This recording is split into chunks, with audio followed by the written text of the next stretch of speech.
शेतकरी मित्रांनो, सर्वात महत्त्वाचा आणि पहिला विषय तो म्हणजे कपाशी या पिकाला दुसरे खत व्यवस्थापन कधी करायला हवे या संदर्भात आपण पहिल्यांदा माहिती घेऊया.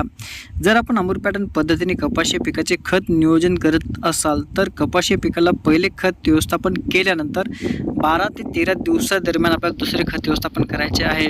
पण खत देत असताना सर्वात महत्त्वाचा विषय आहे तो म्हणजे फळफांद्याचा. आता बघू शकता या फळफांदीपासून या फळफांदीला म्हणजे क्रॉस फळफांदी यायचा जे अंतर आहे 2 बोटाचंच असायला पाहिजे सुरुवातीला. जर या 2 फळफांद्यातलं अंतर जर जास्त झालं तर जो खत देण्याचा कालावधी आहे आपल्याला जास्त करायचा आहे. म्हणजेच आपण जिथं 12 दिवस सांगितलेले आहेत तिथं आपल्याला 15 ते 16व्या दिवशी खत व्यवस्थापन करायचे आहे. हे एक अंदाज आहे. या पद्धतीने आपल्याला खत नियोजन करायचं आहे. आता हे शेंड्याची जर फळफांदी एकदम कमी असेल म्हणजे एकच बोट असं बसत असेल तर अशा ठिकाणी आपण 8 किंवा 10व्या दिवशी सुद्धा खत व्यवस्थापन कपाशी पिकाला दुसरे करू शकता. म्हणजे पहिले खत दिल्यानंतर दुसरे खत आपल्याला 8 ते 10 दिवसादरम्यान द्यायचे आहे जर हे अंतर कमी असेल तर.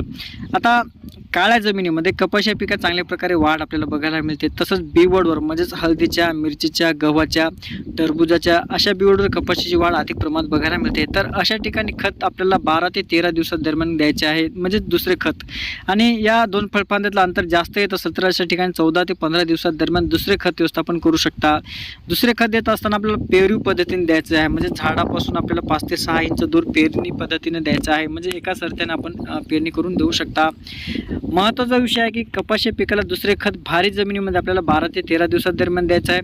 हलक्या किंवा मध्यम जमिनीमध्ये तसेच बिवडवर म्हणजेच कपाशीवर जर आपण कपाशी घेत असाल, ज्वारी, मका, तीळ अशा बिवडवर जर आपण कपाशी पिकाची लागवड केली असेल तर अशा ठिकाणी 10 ते 12 दिवसादरम्यान दुसरे खत व्यवस्थापन करायचे आहे. फळफांद्याचं अंतर हे कमी पडत असेल तर अशा ठिकाणी 8 किंवा 10व्या दिवशी सुद्धा आपण खत व्यवस्थापन करू शकता. शेतकरी मित्रांनो, यानंतर दुसरा महत्त्वाचा विषय आहे की कपाशी पिकाला दुसरे खत देत असताना कोणते खत द्यायला हवे याच्याविषयी आपण माहिती घेऊया. कपाशी पिकाला दुसरे खत देत असताना आपल्याला 10-26-26 हे एका एकरसाठी 1 बॅग द्यायचं आहे. आणि खत देत असताना आपल्याला टोकन नाही पेरू पद्धतीने 6 ते 7 इंच दूर झाडापासून द्यायचे आहे. म्हणजे पेरणी करून आपल्याला हे खत द्यायचे आहे.